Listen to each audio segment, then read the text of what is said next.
उत्कल दिवस पालन चली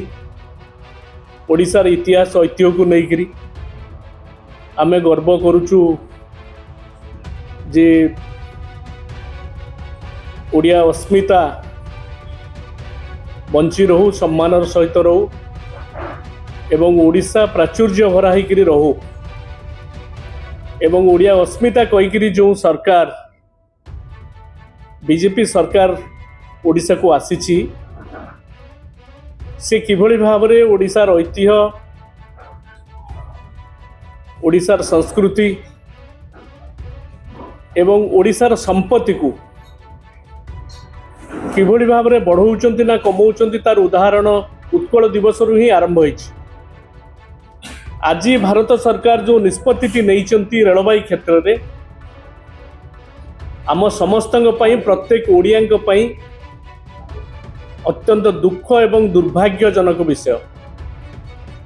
आपण मैंने समस्ते जानिचंती जे ईस्ट कोस्ट रेलवे जोन 1996 मसीह जेतबले देवगौड़ जी प्रधानमंत्री थिले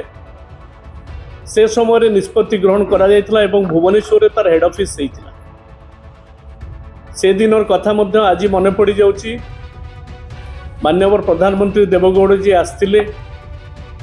एवं से समय रेलवे मंत्री रामविलास पासवान से मध्य थिले, ओडिशार मुख्यमंत्री थिले एवं आमर सर्वमान्य नेता बिजू पट्टनायक तांको उपस्थिति रे ईस्ट कोस्ट जोन आरंभ होइतिला एवं आज पर्यंत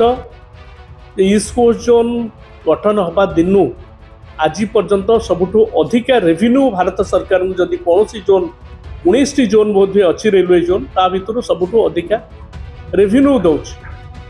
आम समस्त गोटे गर्वर विषय।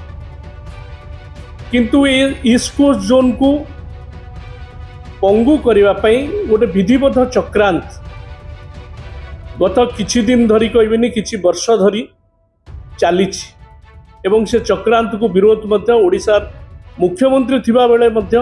श्रीयुक्त नवीन पट्टनायक एक मुख्यमंत्री जीवा परे मध्य विरोधी दल नेता हिसाब से मध्य विरोध करछन्ति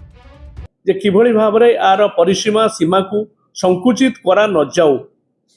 ए संपर्क में बार बार जनइचंती आम दल आंचलिक दल बिजु जनता दल ए संपर्क में मध्य प्रतिवाद करिछि। किंतु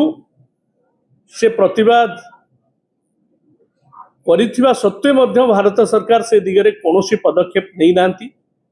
आज पुणी शेष में आमको देखिए